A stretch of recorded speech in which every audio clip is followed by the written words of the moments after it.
Continuing reading out the Free Encyclopedia's article on the great Nigel Neal. Neal returned to writing for television with the BBC when his play The Road was broadcast in September 1963. The play concerned the population of an 18th century village who became haunted by visions of a future nuclear war, and was followed by several one-off dramas for the BBC over the following decade, including 2 entries into BBC One's The Wednesday Play Anthology strand.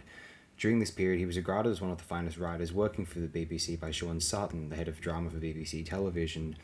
Neal did his first work for the ITV network during this time, writing a one-off play called The Crunch for the ATV company in 1964.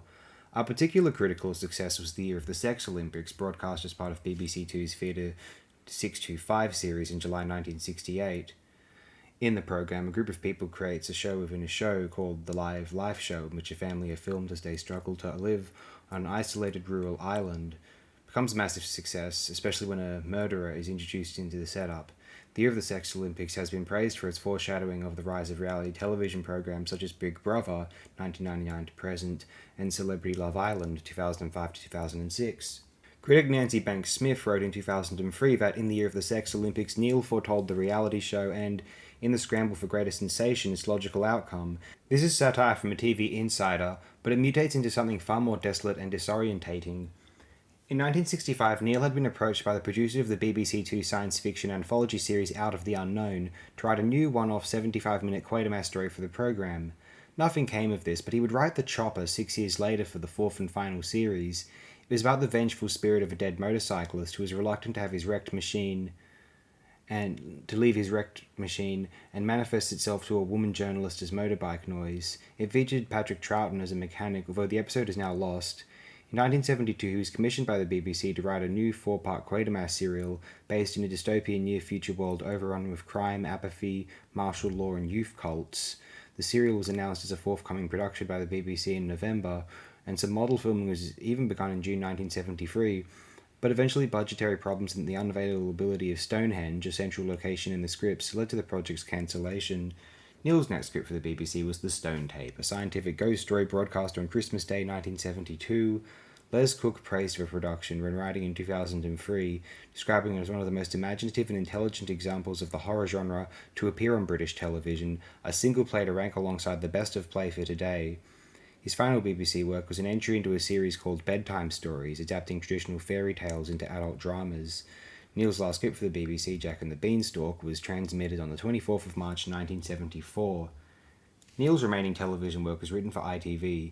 His first script for ITV in this period was the one-off play Moraine, made by the network's Midlands franchise holders Associated Television, ATV, in 1975. The play, a horror piece based around witchcraft, led the following year to a series called Beasts, a 6-part anthology where Neal created 6 different character-based tales of horror and the macabre. It featured some well-known actors such as Martin Shaw, Pauline Quirk, and Bernard Horsfall, but did not gain a full network run on ITV. Different regions transmitted the episodes in different time slots, and some in different sequences. In the mid-1970s, Neal made his only attempt at writing a stage play, called Crow. It was based upon the memoirs of real-life Manx slaver Captain Hugh Crow. Neal was unable to find backing to produce the play for the stage, but sold the script to ATV, who put it into pre-production for television.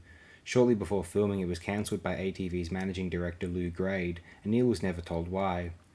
Following the cancellation of Crow, Neal moved to work for another of the ITV companies, Thames Television, who in 1977 commissioned the production of the scripts of Neal's previously abandoned 4th Quatermass serial to be produced by their Euston Film subsidiary film company.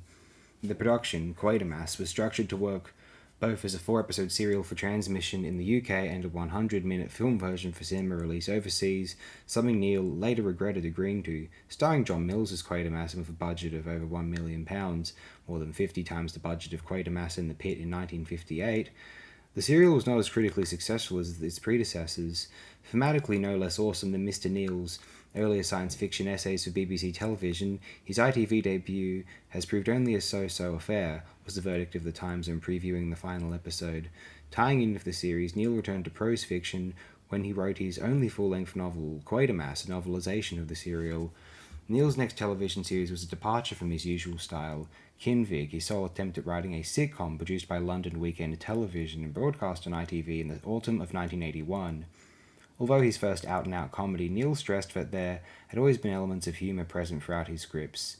Some of the press reaction to Kinvig was positive. If you liked the idea of The Hitchhiker's Guide but found its realisation tiresomely hysterical, you may well prefer Neil's relaxed wit.